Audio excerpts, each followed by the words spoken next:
Assalamualaikum warahmatullahi wabarakatuh. Saya Rosi dari kelas 1B, program Studi Pendidikan Bahasa dan Sastra Indonesia, Universitas Islam Riau, akan membacakan pidato yang berjudul Peringatan Hari Pendidikan Nasional 2015. Di hari yang berbahagia ini, kehadiran Allah Subhanahu wa Ta'ala, Tuhan yang Maha Pengasih, kita panjatkan puji dan syukur atas izin, rahmat, dan karunia-Nya. Kita semua berkesempatan untuk merayakan Hari Pendidikan Nasional ini. Di Hari Pendidikan ini, atas nama perintah, izinkan saya menyampaikan apresiasi pada semua pihak, pada semua pelaku pendidikan dimanapun berada, yang telah ambil peran aktif untuk mencerdaskan saudara sebangsa, untuk para pendidik di semua jenjang yang telah bekerja keras membangkitkan potensi peserta didik, untuk menjadikan manusia berkarakter mulia yang mampu meraih cita-cita dan menjadi pembelajar sepanjang hidup. Terimalah salam hormat dan apresiasi dari kita semua. Bapak, Ibu, dan hadirin yang mulia, Republik tercinta ini digagas oleh anak-anak muda, terdidik dan tercerahkan. Pendidikan telah membukakan mata dan kesadaran mereka untuk membangun sebuah negeri bhinneka yang modern, sebuah negara yang berakarkan adat dan budaya bangsa Nusantara, beralaskan semangat gotong royong, tapi tetap mengedepankan dan menumbuh kembangkan prinsip pendidik, prinsip kesejajaran dan kesatuan sebagai sebuah negara modern. Pendidikan telah membukakan pintu wawasan, menyalakan cahaya pengetahuan, dan menguatkan pilar ketahanan moral. Untuk bersinggungan dengan pendidikan yang telah memungkinkan para perintis kemerdekaan untuk memiliki gagasan besar yang melampaui zamannya, gagasan dan perjuangan yang membuat Indonesia dijadikan sebagai rujukan oleh bangsa-bangsa di Asia dan di Afrika.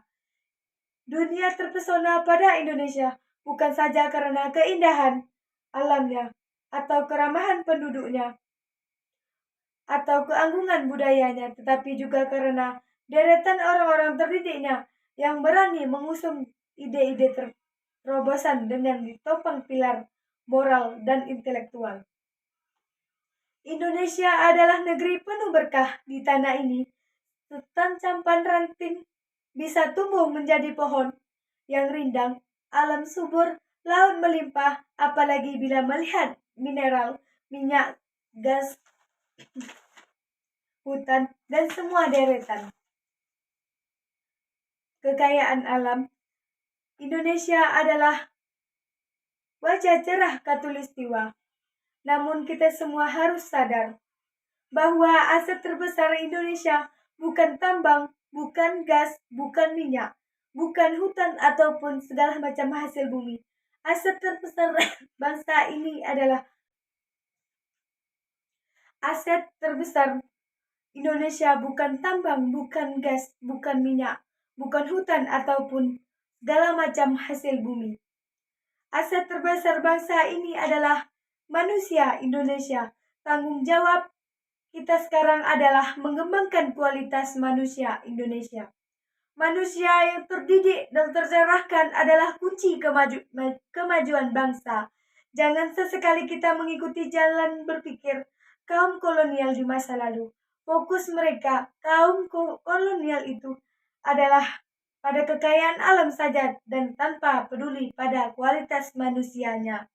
Kaum kolonial memang datang untuk mengeruk dan menyedot isi bumi Nusantara, menguras hasil bumi Nusantara. Karena itu mereka peduli dan tahu persis data kekayaan alam kita. Tetapi mereka tak pernah peduli dengan kualitas manusia di Nusantara. Kini kita sudah 70 tahun merdeka. Kemerdekaan itu bukan hanya untuk menggulung kolonialisme, yang melainkan juga untuk menggelarkan kesejahteraan dan keadilan sosial bagi seluruh rakyat Indonesia. Jangan sampai kita hanya tahu tentang kekayaan alam tetapi tidak tahu kualitas manusia di negeri kita. Kita harus berkonsentrasi dan meningkatkan pengembangan kualitas manusia. Kita tidak boleh mengikuti jalan berpikir kaum kolonial yang berfokus hanya pada kekayaan alam tetapi melupakan sosial kualitas manusia. Mari kita jawab, tahukah kita berapa jumlah sekolah, jumlah guru, jumlah siswa, jumlah perguruan tinggi di daerah kita? Tahukah kita berapa banyak anak-anak di wilayah yang kita terpaksa putuskan sekolah? Tahukah kita tentang kondisi guru-guru di sekolah yang mengajar anak-anak kita? Tahukah kita tentang tantangan yang dihadapi oleh kepala sekolah dan guru untuk memajukan sekolahnya? Lebih jauh lagi, berjuta jumlahnya putra-putri Indonesia yang kini telah berhasil meraih kesejahteraan.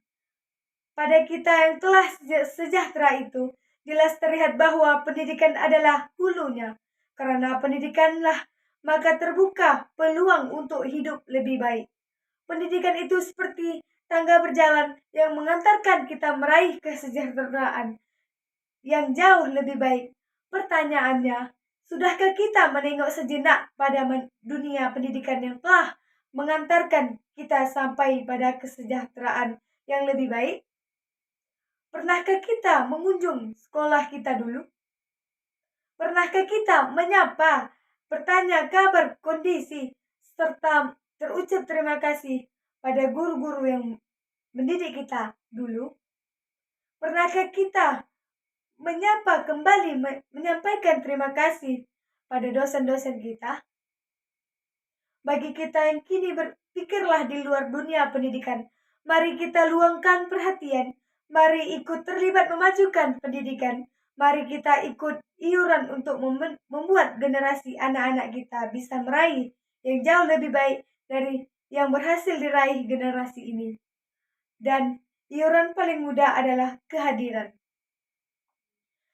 Datangi sekolah, datangi guru, datangi anak-anak pelajar lalu terlibat untuk berbagi, untuk menginspirasi, dan terlibat untuk ikut memajukan dunia pendidikan kita. Bapak, Ibu, dan hadirin yang berbahagia, wajah masa depan kita berada di ruang-ruang kelas, akan tetapi hal itu bukan berarti bahwa tanggung jawab membentuk masa depan itu hanya berada di pundak pendidik dan tenaga kependidikan di institusi pendidikan. Secara konstitusional, mendidik adalah tanggung jawab negara, namun secara moral mendidik adalah tanggung jawab setiap orang terdidik.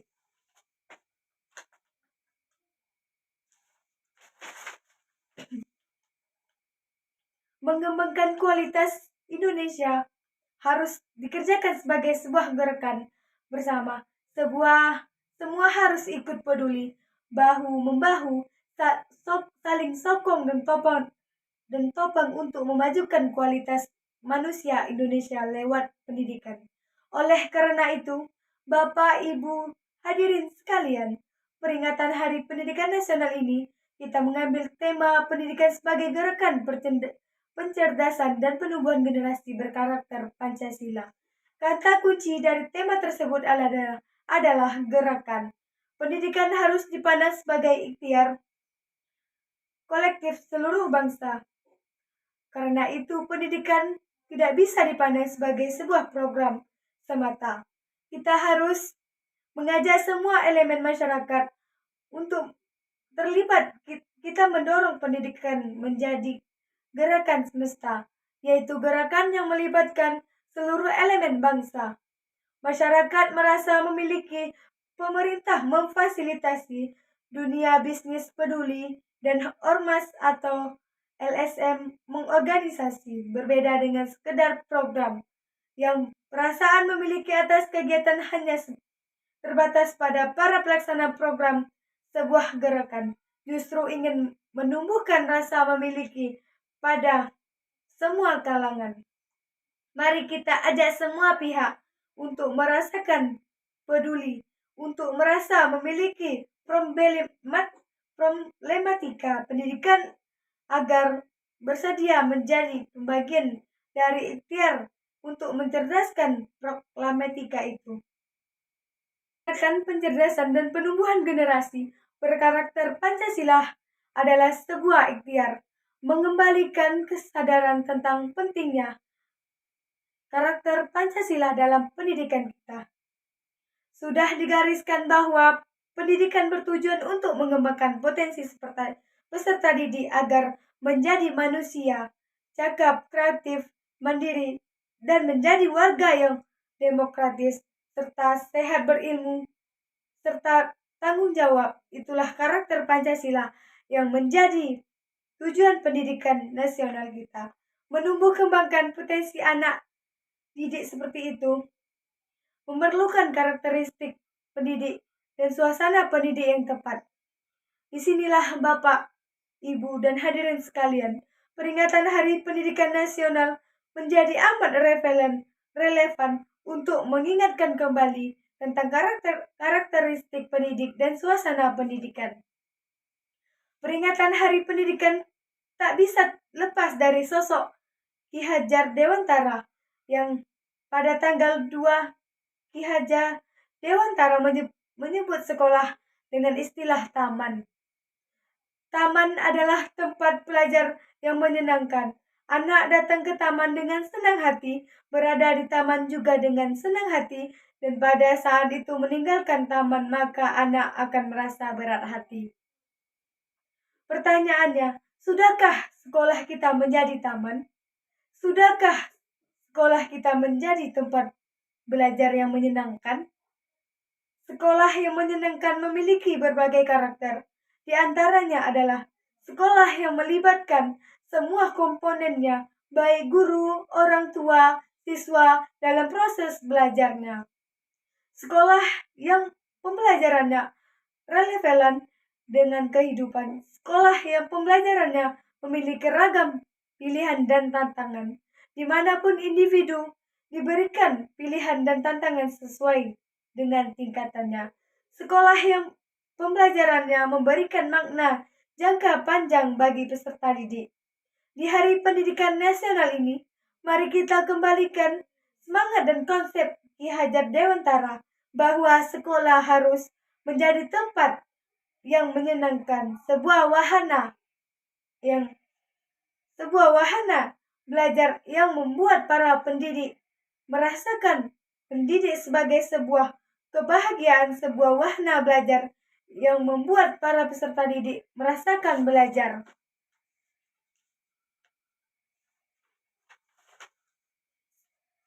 Sebagai sebuah kebahagiaan, pendidikan sebagai sebuah kegembiraan, pendidikan yang menumbuh kembangkan potensi peserta didik agar menjadi insan berkarakter Pancasila. Ikhtiar besar kita untuk pendidikan ini hanya untuk akan bisa terwujud bila kita semua terus bekerja keras dan makin membuka lebar-lebar partisipasi masyarakat untuk terlibat aktif dalam pendidikan. Mulai hari ini, kita harus mengubah perspektif bahwa pendidikan bukan hanya urusan kedinasan di pemerintah, melainkan juga urusan kita, dan ikhtiar memajukan pendidikan adalah juga tanggung jawab kita semua. Mari kita teruskan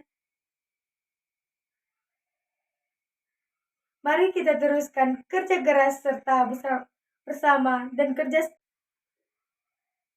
Mari kita teruskan kerja keras serta bersama dan kerjasama ini. Semoga Allah Subhanahu wa Ta'ala, Tuhan yang Maha Kuasa, selalu membimbing kita agar meraih dan melampaui cita-cita bangsa kita tercinta.